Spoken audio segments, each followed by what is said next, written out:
प्रशासनासोबत दोन हात करू, 1 इंचही जागा आम्ही देणार नाही, यशवंत भैया भालेराव यांचं वक्तव्य। रिपब्लिकन सेनेच्या वतीनं 22 फेब्रुवारी रोजी रास्ता रोको आंदोलन। मागील 40 वर्षापासून गंगाखेड तालुक्यातील महातपूर येथील गायरान जमीन काबाड कष्ट करून कसून खात आहेत, पण प्रशासनानं जाणीवपूर्वक गायरानधारकांना गायरानखाली करण्याच्या नोटिसा बजावल्यात, परंतु आम्ही 1 इंचही जागा प्रशासनाला देणार नाही, आम्ही प्रशासनासोबत दोन हात करायला तयार आहोत, असा इशारा आज रोजी शासकीय विश्रामगृह इथं रिपब्लिकन सेनेचे महाराष्ट्र संघटक यशवंत भैया भालेराव यांनी पत्रकार परिषदेच्या माध्यमातून प्रशासनाला दिला। यावेळी रिपब्लिकन सेनेचे महाराष्ट्राचे सचिव माधव जमदाडे, युवा अध्यक्ष किरण घोंगडे, मधुकर झगडे, ज्येष्ठ नेते वैजनाथ भावाळे, जिल्हाध्यक्ष राजकुमार सूर्यवंशी उपस्थित होते।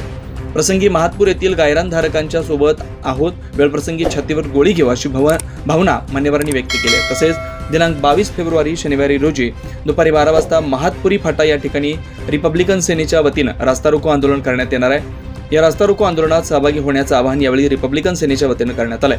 यावेळी कार्यकर्त्यांचा पक्षप्रवेश संपन्न झाला।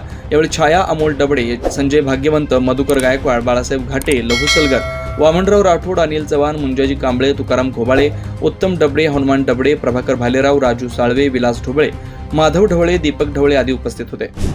त्याच्यात परिणाम असा झाला, पोलीस कस्टडीमध्ये परभणीच्या आंदोलनामध्ये सहभागी असलेला सोमनाथ सूर्यवंशी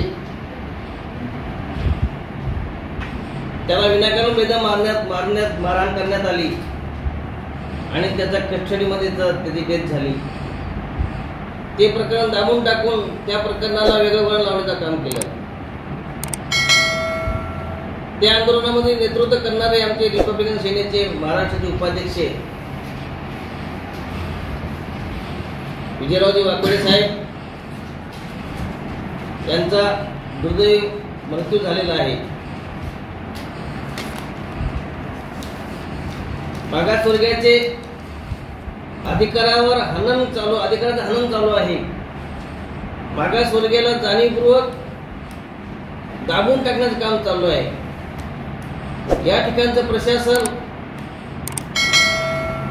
प्रस्थापितांचं आणि सत्ताधाऱ्यांचं बटीक झालेलं आहे। सामान्य माणसाच्या प्रश्नाला वाचा फोडण्यासाठी कुणीही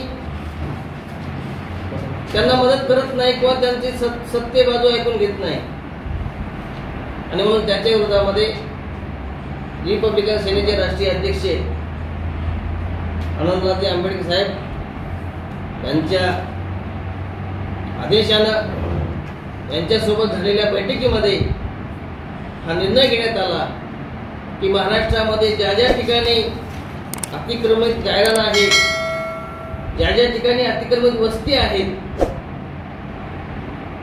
ज्या ज्या ठिकाणी लोकांना अडवलं जात आहे, त्या प्रश्नावर रिपब्लिकन सेना महाराष्ट्रभर आवाज उठवणार आहे। आम्ही लोकशाहीच्या मार्गाने हे प्रकरण हाताळण्याचा आमचा प्रयत्न आहे। आमची प्रशासनाला विनंती आहे की त्यांनी आमच्यासोबत चर्चेला यावं, चर्चा करावी। त्यांना जे 20 हेक्टर गायरान जमीन पाहिजे आहे सौर ऊर्जासाठी, 8 हेक्टर 53 आर, महातपुरी येथे जवळपास 250-300 हेक्टर गायरान आहे। त्यांनी चर्चेला आम्ही आले तर चर्चेला आल्यावर त्याच्यात काही मार्ग निघेल, म्हणजे वैयक्तिक केलेलं गायरान सोडून, वस्त्या सोडून, ज्यांचे घरं आहेत ते सोडून, तिथे कोण शिल्लक असेल तर आम्ही त्याच्यावर चर्चा करायला तयार आहे। पण आजच्या तारखेत तिथल्या ग्रामस्थांची भूमिका आहे की आम्ही 1 इंचही जागा सौर ऊर्जेला देणार नाही। म्हातारी मरण्यात दुखण्यात काळ सोकावतो, आज त्यांनी तिथला सौर ऊर्जेला घेतला तर उद्या वनीकरणवाले तिथं वनीकरणाची जागा मागतात ते, म्हणून आम्ही तर 1 इंचही देऊ देणार नाही। आजची भूमिका अशी आहे। आणि राहिला प्रश्न कायदा आणि सुव्यवस्थेचा प्रश्न, तर आमच्याकडून कायदा आणि सुव्यवस्था बिघडणार नाही।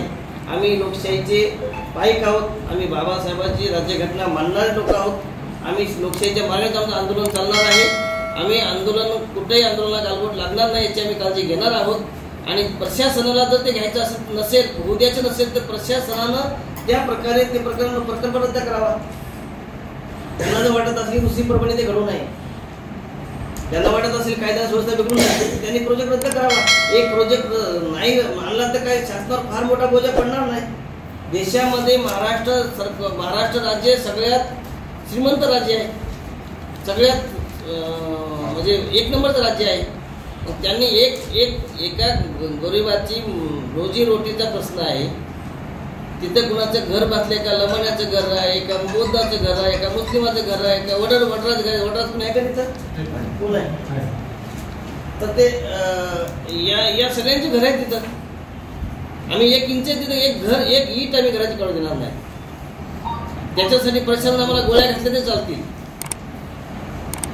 आम्ही खायला तयार आहे. आमच्याकडून काही होणार नाही. आम्ही लोकशाहीच्या मार्गात आंदोलन करू. आम्ही लोकनायक न्यूजसाठी गुणवंत कांबळे, गंगाखेड, परभणी.